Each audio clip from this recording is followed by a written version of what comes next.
Bonjour à toutes et à tous, bienvenue sur votre chaîne d'information régionale pour l'actualité des derniers jours en images en 8 minutes. On va d'abord aller sur le littoral et du côté de Rang-du-Fliers, où les usagers du TER-GV, le train à grande vitesse, s'étaient inquiétés il y a peu de la possible diminution du nombre de trains quotidiens vers Lille et vers Paris. L'annonce des nouveaux horaires appliqués au 15 décembre prochain a en partie confirmé leurs craintes. Alors certes, les trains directs entre le sud de la Côte d'Opale et la métropole lilloise ne seront pas supprimés, mais ils seront plus rares à mesure de 2 allers et 2 retours par jour. Sans surprise, la population locale n'est donc pas satisfaite de ces nouveaux horaires. Beaucoup pensent que ces 2 trains quotidiens ne feront qu'isoler un peu plus le territoire. Explications et témoignages de voyageurs à la gare de Rang-du-Fliers, interrogés pour nous par Corentin Escaillé. Bien sûr, c'est très difficile, c'est un petit peu... Je ne suis pas très contente parce que c'est vrai que ça donne la possibilité de venir sur la côte pour comme nous, de prendre nos petits-enfants à la gare, et c'est vrai que pour nous, ça va être un souci. Je sais qu'ils ont même fermé la gare de Montreuil-sur-Mer, qui est à 15 km d'ici. La gare, elle est fermée depuis, je crois, 2-3 ans. Elle est fermée. Là, par contre, pour eux, ceux qui habitent par là, ils doivent bien être embêtés. Les trains qui partaient vers Lille pour aller après dans le sud, il y en a de moins en moins aussi. Moi j'ai ma fille qui habite dans le sud, moi qui ne veux pas passer par Paris, c'est compliqué par Paris. Je ne peux plus passer par Lille pour dire de me rendre dans le sud parce que les trains sont de moins en moins fréquents. Puisque l'on parle de transport à Lille, plus précisément le vélo ne s'est jamais aussi bien porté. Selon une étude de l'ADAV réalisée sur un an, le nombre de cyclistes a en effet augmenté de 20% et la hausse est même de 55% sur les 3 dernières années. Ces chiffres démontrent le changement de mentalité des citoyens pour la pratique de modes de transport doux et alternatifs au détriment de la voiture. Les récentes politiques publiques en matière d'aménagement y sont aussi pour beaucoup selon l'ADAV. Aujourd'hui à l'approche de l'hiver et à la veille du changement d'heure, l'association Droit au vélo organise durant le mois de novembre des opérations et éclairage pour rappeler aux cyclistes l'importance d'être vu quand il fait noir. Explication au micro de Rémi Desromeaux. Comme chaque année depuis maintenant plusieurs années, la DAV organise des opérations éclairage.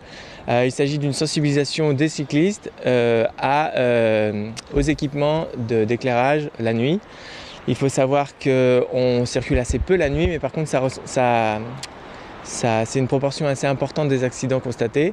Donc on incite les cyclistes à porter des éclairages actifs, des lampes à dynamo, à pile, etc.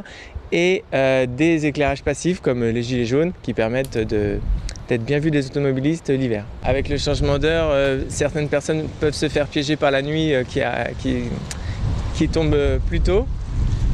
Et du coup, c'est pour ça que c'est important d'être bien éclairé. Autre sujet d'actualité ces derniers mois en France et dans la région, les dangers liés à la consommation de protoxyde d'azote. De plus en plus de communes interdisent désormais la vente de ces cartouches de gaz. Exemple à Gravelines avec ce sujet, signé Corentin Escaillé. À Gravelines, la vente de protoxyde d'azote et sa consommation sur la voie publique sont interdites depuis le mois de juillet. Une décision prise par le maire de la commune pour faire face à cette substance à la mode ces derniers mois. À titre préventif, il m'a semblé judicieux de le faire. J'avais pris un arrêté, par exemple, sur interdisant la consommation d'alcool sur la voie publique il y a quelques années. Là, je récidive avec cet arrêté. Je pense qu'il faut plutôt être dans la prévention que dans le curatif. C'est ce qu'on essaye de faire au quotidien avec ces mesures. Au moins, on en parle. Et donc, ça met l'accent dans les familles, ils en parlent, etc. Qu'est-ce que c'est que ça, etc. Donc, les parents sont plus vigilants. Je crois que c'était ça aussi mon objectif au travers de cet arrêté que nous avons pris récemment. On le sait, la consommation de protoxyde d'azote comporte des risques pour la santé des gros consommateurs, mais aussi pour les consommateurs occasionnels. Troubles de l'attention, perte de mémoire, hypertension artérielle, troubles érectiles, mais aussi troubles neurologiques. Mais pour les addictologues, la prohibition n'est pas forcément une solution, puisqu'elle ne s'adresse pas à la racine du problème. On sait que la première chose à faire, c'est de réduire les risques qui sont liés à la consommation. Par exemple, les brûlures qui sont liées à l'extrême froideur du gaz et aussi finalement aux conséquences traumatiques et d'accidents de la voie publique liés à la baisse de la vigilance. Donc finalement, réduire ces risques, c'est la première chose à faire. Après, lorsque nous sommes dans le champ de l'addiction, il y a une prise en charge à apporter et c'est ce que nous essayons de faire ici au centre de consultation d'addictologie. Si les avis divergent sur la solution à apporter, le problème est bien réel. Ce mois-ci, 4 jeunes ont été touchés à la moelle épinière, victimes de ce protoxyde d'azote. Allez, autre image dans l'actualité à Roubaix. Cette fois, la Maison des Femmes a été inaugurée il y a quelques jours. Cette structure vise à accueillir, accompagner, informer et orienter les femmes en difficulté en offrant un service qui leur soit 100% dédié. Aujourd'hui, en effet, les Roubaisiennes sont sous-représentées dans les structures existantes. Exemple au CCAS, le Centre communal d'action sociale. Les femmes ne représentent que 12% du public. L'objectif est donc d'offrir un lieu adapté, facile d'accès, où elles sont en confiance.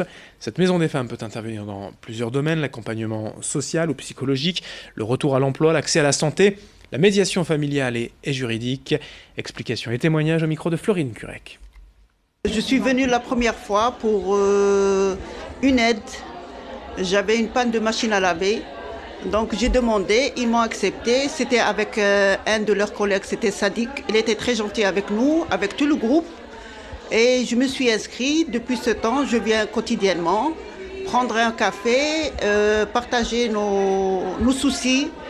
Le personnel est très accueillant et je fais la lessive 2 fois à 3 fois par semaine des fois et ça me donne un coup de pouce moralement parce que des fois je suis à bout mais quand je participe et je viens ça me fait du bien.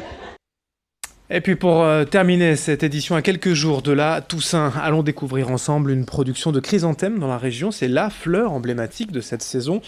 Plantées au printemps, au mois de mai, elles sont prêtes à être récoltées. Ici, l'horticulteur et maraîcher Fabrice Zout prépare avec sa famille ce moment très important de l'année. La Toussaint représente près de 40% de son chiffre d'affaires annuel.